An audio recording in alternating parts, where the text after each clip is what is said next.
gjendje. Ky numër në këtë shifër i prezantuar nga OSK-ja i analfabetëve është i tillë dhe i lidhur drejt për drejt atje edhe me numrin e popullsisë që nuk kanë ndjek shkollimin e obligueshëm. Pra dhe na bartet statistik nga viti në vit. Dhe do të reduktohet padyshim, pasi që unë rikujtoj që tash pjesëmarrja në shkollimin e obligueshëm është jashtëzakonisht e madhe në krahasim me 40 vite, 50 vite më herët, me të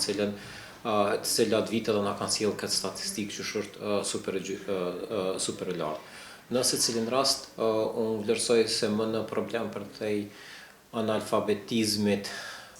të këto gjenerata që kemi prezencë në këtë numër, është analfabetizmi funksional të shumë gjeneratave të cilët përkundër që përfundojnë shkollimin e obligueshëm, me të vërtet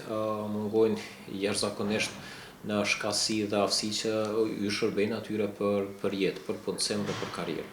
Ajo që është e domosdoshme është mbi gjitha të reduktojmë braktisjen në shkollimin e obligueshëm. Neve ende kemi statistika në rritje fatkeqësisht të braktisjes, veçanërisht për disa grupe të marginalizuara. Kjo duhet si piknisje të kufizohet, ndërkaq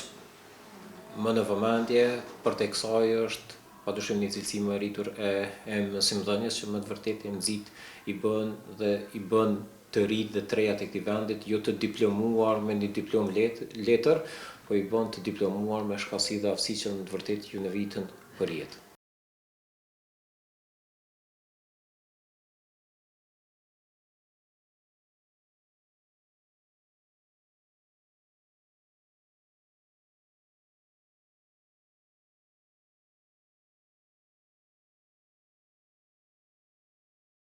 Po, analfabetizmi në kuptimin e tij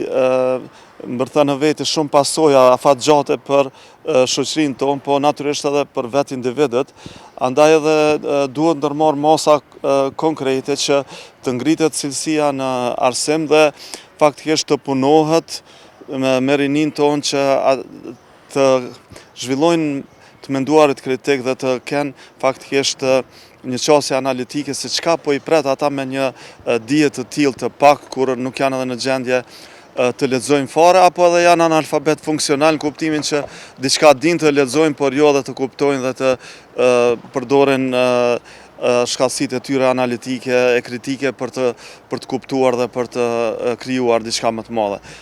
Duhet pasur parasysh që kombet tjera janë duke investuar shuma të konsiderueshme dhe serioze në arsimimin e popullsisë së tyre, kurse ne përballemi me një